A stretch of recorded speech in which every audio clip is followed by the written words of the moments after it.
नमस्कार प्रिय मित्रों। आज हम सुनेंगे शुक्रवार संतोषी माता व्रत कथा। शुक्रवार का व्रत देवी लक्ष्मी और संतोषी माता को समर्पित होता है। इस व्रत को करने से घर में सुख समृद्धि धन धान्य की वृद्धि होती है। ये व्रत विशेष रूप से महिलाओं द्वारा अधिक किया जाता है, लेकिन इसे पुरुष भी कर सकते हैं।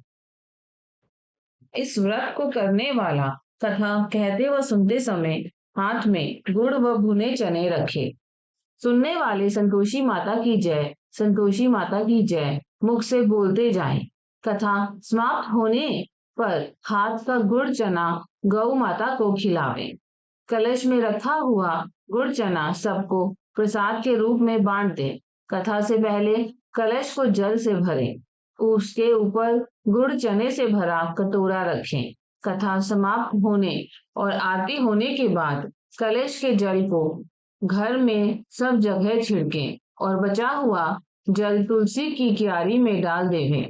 व्रत के उद्यापन में 2.5 सेर खाजा, मोमनदार पूड़ी, खीर, चने का शाक नैवेद्य रखें।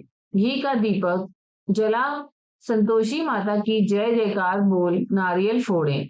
इस दिन घर में कोई खटाई ना खावे और ना आप खावे, ना किसी दूसरे को खाने दें। इस दिन 8 लड़कों को भोजन करावें। देवर, जेठ, घर, कुटुंब के लड़के मिलते हों तो दूसरों को बुलाना नहीं। कुटुंब में ना मिले तो ब्राह्मणों के, रिश्तेदारों या पड़ोसियों के लड़के बुलावें। उन्हें खटाई की कोई वस्तु ना दें तथा भोजन कराकर यथाशक्ति दक्षिणा देवें। चलिए अब सुनते हैं कथा। एक बुढ़िया थी और उसके 7 पुत्र थे। 6 कमाने वाले थे, एक निकम्मा था। बुढ़िया माँ 6 पुत्रों की रसोई बनाती, भोजन कराती और पीछे से जो कुछ बचता सो 7वें को दे देती थी। परंतु वह बड़ा भोला भाला था, मन में कुछ विचार न करता था। एक दिन अपनी बहू से बोला, देखो मेरी माता का मुझ पर कितना प्यार है। वह बोली, क्यों नहीं, सबका जूठा बचा हुआ तुमको खिलाती है। वह बोला, भला ऐसा भी कहीं हो सकता है? मैं जब तक आंखों से ना देखूं मान नहीं सकता। बहू ने हंसकर कहा, तुम देख लोगे तब तो मानोगे। कुछ दिन बाद बड़ा त्योहार आया। घर में 7 प्रकार के भोजन और चूरमा के लड्डू बने। यह जांचने को सिरदर्द का बहाना कर पतला कपड़ा सिर पर ओढ़कर रसोई घर में सो गया और कपड़े में से सब देखता रहा। 6 भाई भोजन करने आए। उसने देखा माँ ने उनके लिए सुंदर सुंदर आसन बिछाए हैं, 7 प्रकार की रसोई परोसी है। वह आग्रह करके जिमाती है। वह देखता रहा। 6 भाई भोजन कर उठे, तब माता ने उनकी जूठी थालियों में से लड्डुओं के टुकड़ों को उठाया और एक लड्डू बनाया। जूठन साफ कर बुढ़िया माँ ने पुकारा, उठो बेटा, 6 भाई भोजन कर गए, अब तू ही बाकी है, उठना, कब खाएगा? वह कहने लगा, माँ मुझे भोजन नहीं करना, मैं परदेश जा रहा हूँ। माता ने कहा, कल जाता हो तो आज ही जा। वह बोला, हाँ हाँ आज ही जा रहा हूँ। यह देखकर वह घर से निकल गया। चलते समय बहू की याद आई। वह गौशाला में उपले थाप रही थी। वहीं जाकर उससे बोला, हम जावे परदेस को, आवेंगे कुछ काल, तुम रहियो संतोष से, धर्म आपनो पाल। वह बोली, जायो पिया आनंद से, हमरी सोच हटाए, राम भरोसे हम रहें, ईश्वर तुम्हें सहाय। देव निशानी आपनी, देख धरु मैं धीर, सुधी हमरी मति, विसारियो रखियो मन गंभीर।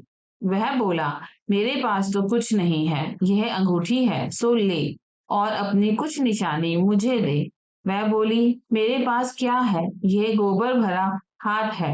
ये कहकर उसकी पीठ से गोबर के हाथ की थाप मार दी। वह चल दिया। चलते चलते दूर देश में पहुंचा। वहां पर एक साहूकार की दुकान थी। वहां जाकर कहने लगा, भाई मुझे नौकरी पर रख लो। साहूकार को जरूरत थी। बोला, रह जा। लड़के ने पूछा, तनख्वाह क्या दोगे? साहूकार ने कहा, काम देखकर दाम मिलेंगे। साहूकार की नौकरी मिली। वह सवेरे 7 बजे से रात तक नौकरी बजाने लगा। कुछ दिनों में दुकान का सारा लेन देन, हिसाब किताब, ग्राहकों को माल बेचना, सारा काम करने लगा। साहूकार के 7-8 नौकर थे। वह सब चक्कर खाने लगे कि यह तो बहुत होशियार बन गया है।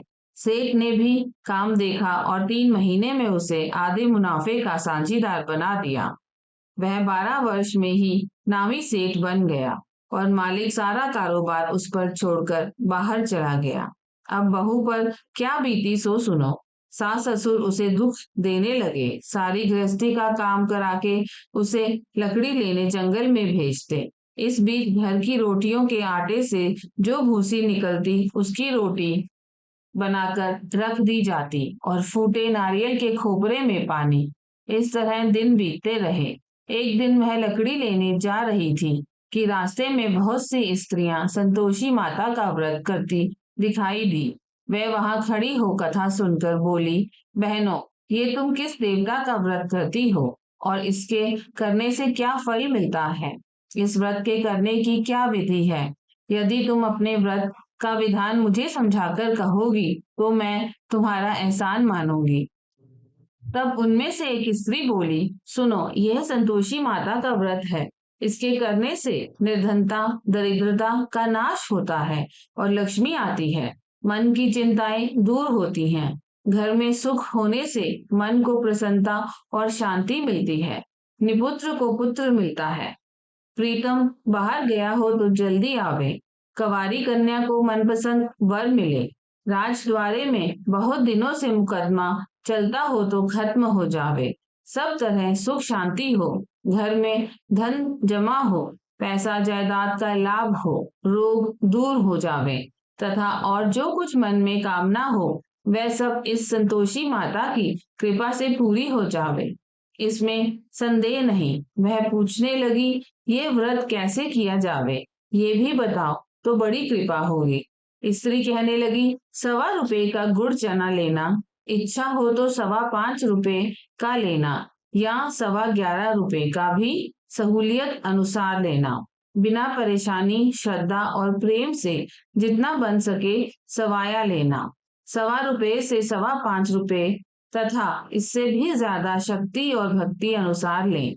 हर शुक्रवार को निराहार रह कथा कहना, सुनना।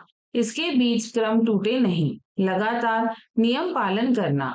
सुनने वाला कोई न मिले तो घी का दीपक जला उसके आगे जल के पात्र को रख कथा कहना, परंतु नियम ना टूटे। जब तक कार्य सिद्ध ना हो नियम पालन करना और कार्य सिद्ध हो जाने पर ही व्रत का उद्यापन करना। 3 मास में नहीं तो 1 वर्ष में माता अवश्य कार्य को सिद्ध करती है। कार्य सिद्ध होने पर ही उद्यापन करना चाहिए, बीच में नहीं। उद्यापन में 2.5 सेर आटे का खाजा तथा इसी परिमाण से खीर तथा चने का साग करना। 8 लड़कों को भोजन कराना।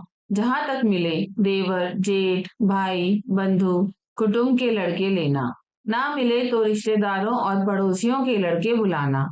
उन्हें भोजन कराना। यथाशक्ति दक्षिणा दे माता का नियम पूरा करना। उस दिन घर में कोई खटाई ना खावे। ये सुनकर बुढ़िया के लड़के की बहू चल दी। रास्ते में लकड़ी के बोझ को बेच दिया और उन पैसों से गुड़ चना ले माता के व्रत की तैयारी कर आगे चली और सामने मंदिर देखकर पूछने लगी, ये मंदिर किसका है? सब कहने लगे, संतोषी माता का मंदिर है। ये सुन माता के मंदिर में जा माता के चरणों में लौटने लगी। दीन होकर विनती करने लगी, माँ, मैं निपट मूर्ख हूँ, व्रत के नियम नहीं जानती, मैं बहुत दुखी हूँ। हे माता जगजननी, मेरा दुख दूर करो, मैं तेरी शरण में हूँ। माता को दया आई। एक शुक्रवार बीत्या कि दूसरे शुक्रवार को ही इसके पति का पत्र आया और तीसरे को उसका भेजा हुआ पैसा भी आ पहुंचा। ये देख जेठानी मुंह सिकोड़ने लगी। इतने दिनों में पैसा आया, इसमें क्या बड़ाई है? लड़के ताने देने लगे। काकी के पास अब पत्र आने लगे, रुपया आने लगा।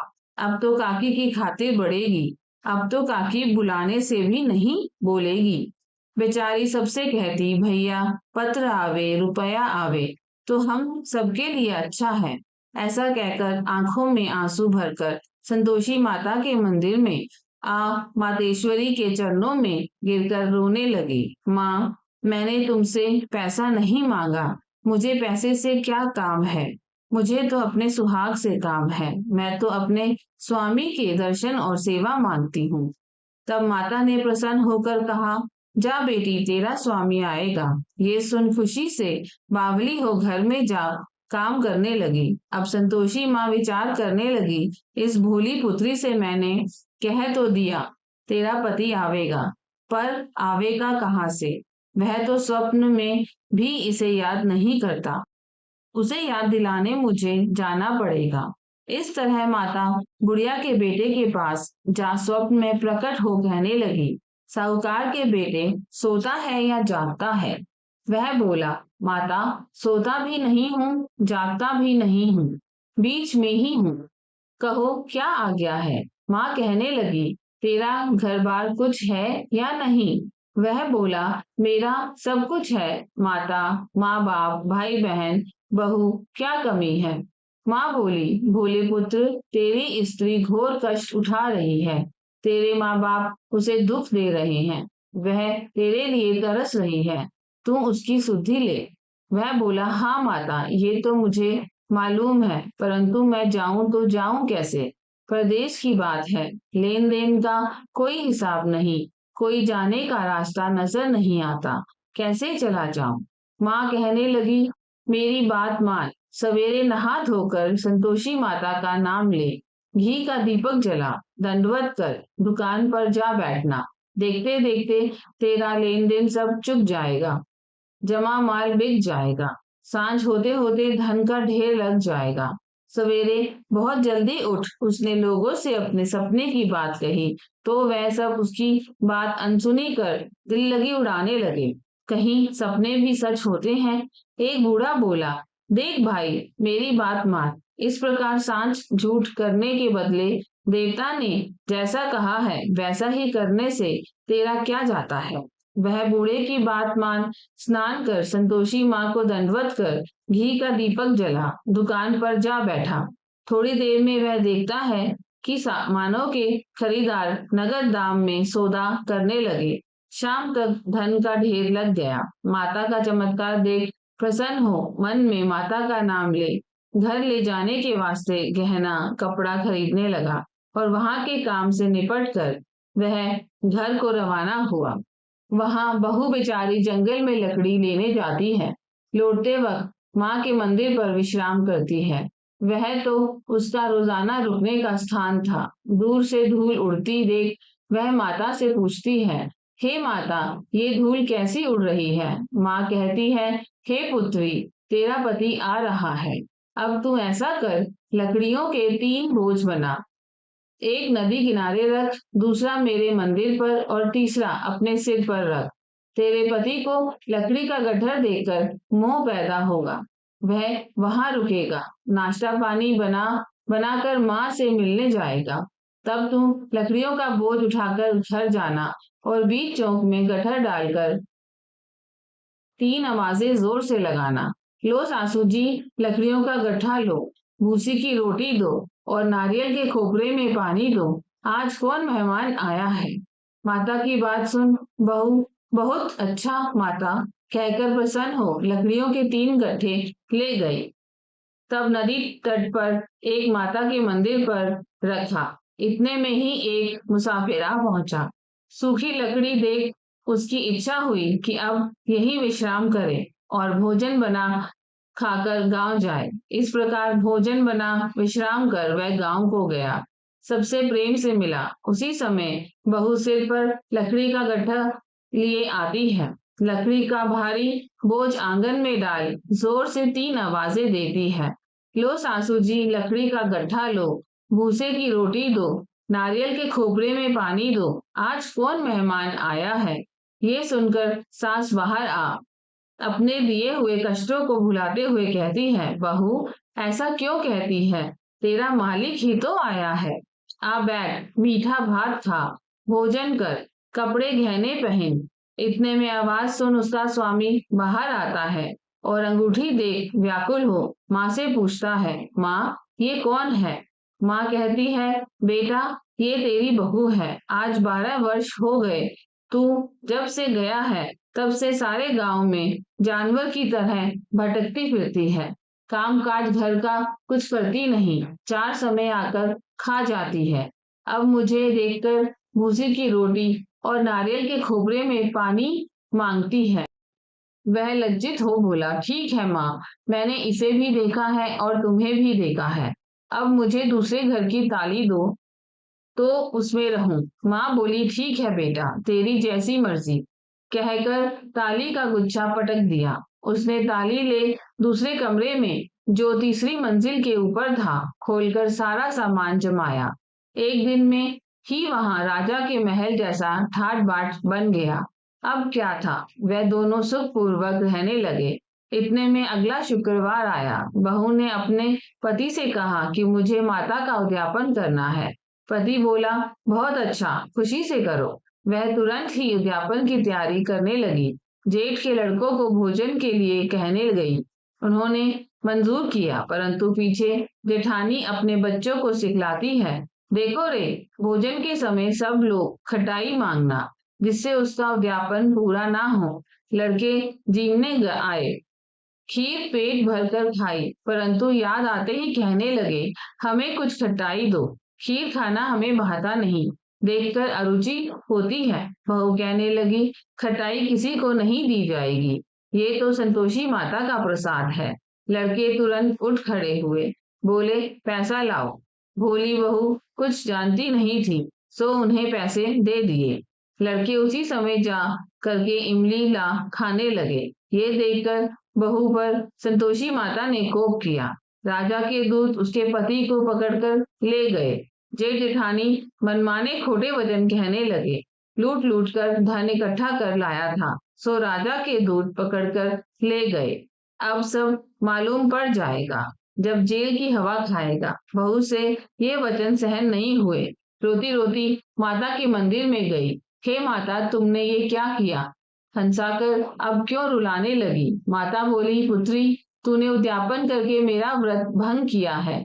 इतनी जल्दी सब बातें भुला दी। वह कहने लगी, माता, भूली तो नहीं हूँ, ना कुछ अपराध किया है। मुझे तो लड़कों ने भूल में डाल दिया, मैंने भूल से उन्हें पैसे दे दिए, मुझे क्षमा कर दो माँ। माँ बोली, ऐसी भी कहीं भूल होती है? वह बोली, माँ मुझे माफ कर दो, मैं फिर तुम्हारा उद्यापन करूंगी। माँ बोली, अब भूल मत करना। वह बोली, अब ना होगी। माँ, अब बतलाओ वह कैसे आवेंगे? माँ बोली, जा पुत्री, तेरा पति तुझे रास्ते में ही आता मिलेगा। वह घर को चली। राह में पति आता मिला। उसने पूछा, तुम कहाँ गए थे? तब वह कहने लगा, इतना धन कमाया है, उसका टैक्स राजा ने मांगा था, वह भरने गया था। वह प्रसन्न हो बोली, भला हुआ, अब घर चलो। कुछ दिन बाद फिर शुक्रवार आया। वह बोली, मुझे माता का उद्यापन करना है। पति ने कहा, करो। वह फिर जेठ के लड़कों से भोजन को कहने गई। जेठानी ने एक दो बातें सुनाई और लड़कों को सिखा दिया कि तुम पहले की खटाई मांगना। लड़के कहने लगे, हमें खीर खाना नहीं भाता, जी बिगड़ता है, कुछ खटाई खाने को देना। वह बोली, खटाई खाने को नहीं मिलेगी, आना हो तो आओ। वह ब्राह्मणों के लड़के ला भोजन कराने लगे, यथाशक्ति दक्षिणा दी, एक एक फल उन्हें दिया। इससे संतोषी माता प्रसन्न हुई। माता की कृपा होते ही 9वें मास उसको चंद्रमा के समान सुंदर पुत्र प्राप्त हुआ। पुत्र को लेकर प्रतिदिन माता जी के मंदिर में जाने लगी। माँ ने सोचा कि ये रोज आती है, आज क्यों ना मैं ही इसके घर चलूं, इसका आसरा देखूं तो सही। यह विचार कर माता ने भयानक रूप बनाया। गुड़ और चने से सना मुख, ऊपर सूंड के समान होंठ, उस पर मक्खियां भिनभिना रही थी। दहलीज में पांव रखते ही उसकी सास चिल्लाई, देखो रे, कोई चुड़ैल डाकिन चली आ रही है, लड़कों इसे भगाओ, नहीं तो किसी को खा जाएगी। लड़के डरने लगे और चिल्लाकर खिड़की बंद करने लगे। छोटी बहू रोशनदान में से देख रही थी। प्रसन्नता से पगली होकर चिल्लाने लगी, आज मेरी माताजी मेरे घर आई हैं। ये कहकर बच्चे को दूध पिलाने से हटाती है। इतने में सास का क्रोध फूट पड़ा। बोली, रांड, इसे देखकर कैसी उतावली हुई है जो बच्चे को पटक दिया। इतने में माँ के प्रताप से जहां देखो वहीं लड़के ही लड़के नजर आने लगे। वह बोली, माँ जी, मैं जिनका व्रत करती हूँ ये वही संतोषी माता है। इतना कह झट से सारे घर के किवाड़ खोल देती हैं।